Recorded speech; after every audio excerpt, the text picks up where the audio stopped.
bienvenue sur la web TV du Journal Toulousain. Aujourd'hui au programme pour ce nouveau Top Culture, nous allons rencontrer Emmanuel Job. Vous l'avez découvert dans l'émission The Voice sur TF1. Vous êtes prêts? Suivez-moi. Try to realize how much it can be wise to touch the real meaning of a soul. We are the children of the universe. We all have a burden in the slaving verse. Now if you look into my eyes, through my hills and my skies, you will know how much I'm beautiful. I'm beautiful, yes I am. How does it seem out of reach to stay on the beam of Father Master's ditch? The way of your life is in love. We are the children of the universe. We all have a burden in the slaving verse. If you look into my eyes, through my hills and my skies, you will know how much I'm beautiful. I'm beautiful. If you deep into my eyes, through my very tears and lies, you will say how much I'm wonderful. I'm wonderful. Yes, I am. Oh, yes. Oh, yes. Now, if you deep into my heart, from the end to the start, you will see how much I'm graceful, graceful, yeah. Read into my heart,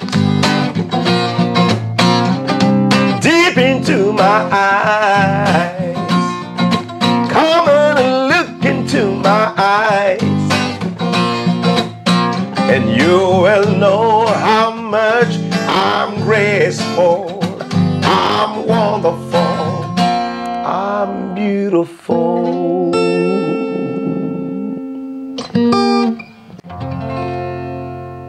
Bonjour Emmanuel Job. Bonjour. Merci de nous recevoir ici, donc dans les studios d'enregistrement à Toulouse.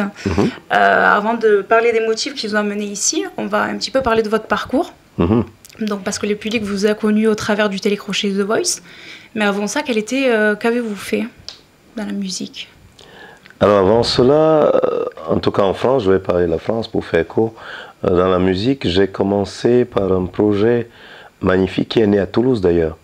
Un projet qui s'appelle Black and White. Alors ça portait le nom de Black and White Quartet à l'époque où c'est né à Toulouse. Ensuite ça a évolué vers Black and White Gospel Singers pour devenir Black and White Experience. C'est l'un des, je dirais, des plus grands groupes, sans nous jeter de fleurs, de gospel contemporain en France, qui a écumé les scènes de France, d'Afrique et le Canada aussi, d'Amérique du Nord dans les années 90 et le début des années 2000.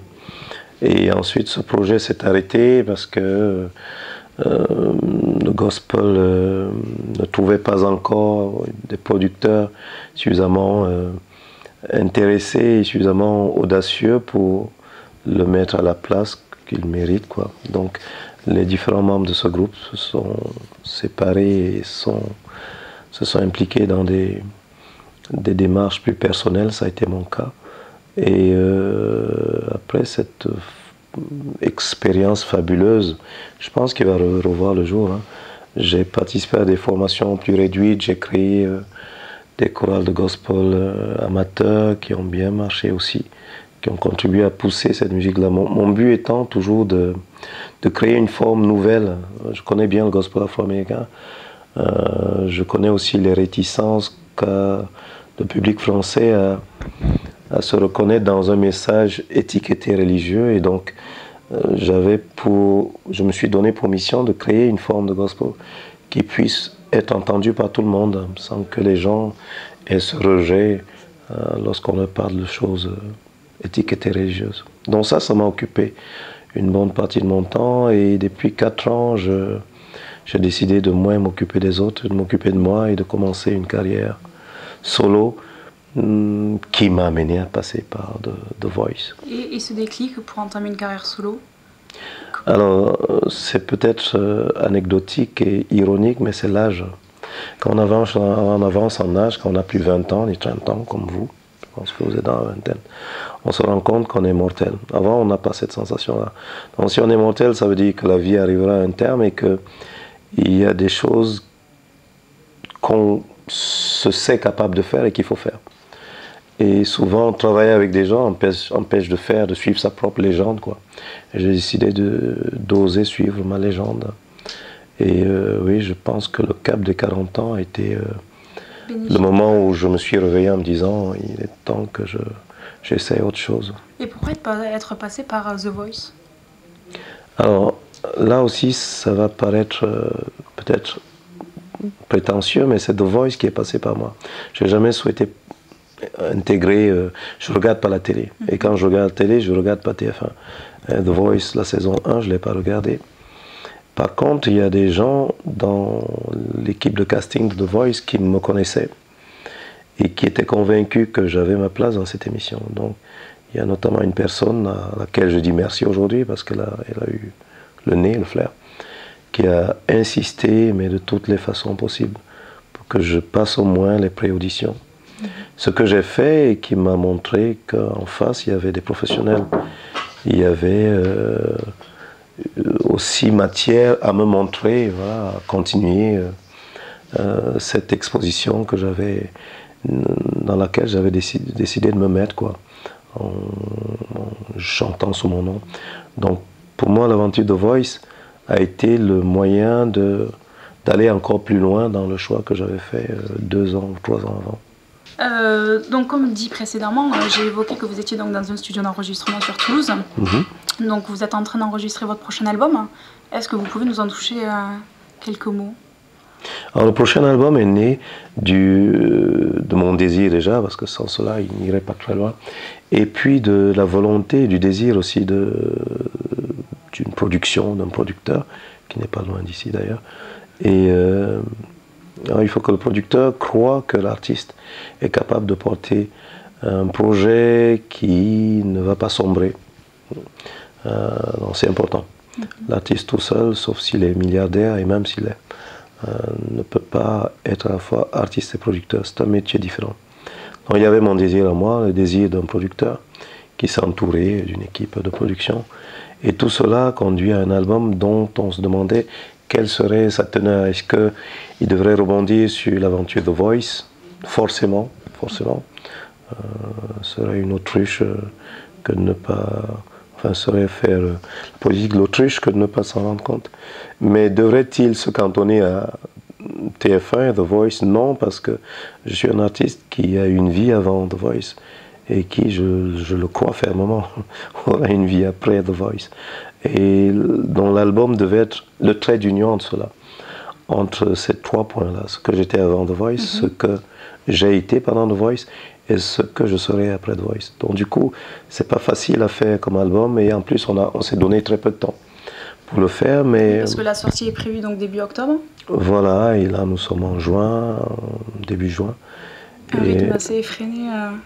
Alors, nous sommes des gens du Sud, dont nous nous hâtons avec élégance, voilà, et calme. Je pense que ce sera un rythme effréné, mais on prendra le temps de bien faire les choses. Voilà. Mais ce petit projet, c'est un petit clin d'œil à Ray Charles? Ça a été évoqué, forcément, parce que les gens dans The Voice m'ont fortement identifié à mon audition à l'aveugle, où j'ai interprété Ray Charles, que je considère comme un de mes père spirituel en matière de musique. Maintenant, de mon point de vue et du point de vue des autres membres de la production, de ce projet en tout cas, ce serait une erreur de rester dans Ray Charles parce que forcément ce serait attirer la comparaison sur nous. Et même si je m'y prends le mieux du monde, je ne ferai jamais aussi bien du Ray Charles que Ray Charles lui-même. Il faudrait que j'arrive à faire du Emmanuel Job qui rend hommage à un de ses maîtres et qui dit, ben, ce maître a planté en moi des graines qui donnent aussi ceci de différent, quoi. Donc ce ne sera pas centré sur Ray Charles. Il y aura l'esprit de Ray Charles qui flottera dans tout cela, mais bon, il me laissera parler aussi. Absolument, j'espère bien. Bon, mais parfait. Mais écoutez, je vous remercie. Merci à vous de nous avoir suivis et à bientôt sur la chaîne du Journal Toulousain. You will say how much I'm wonderful. I'm wonderful. Yes, I am. Oh, yes. Oh.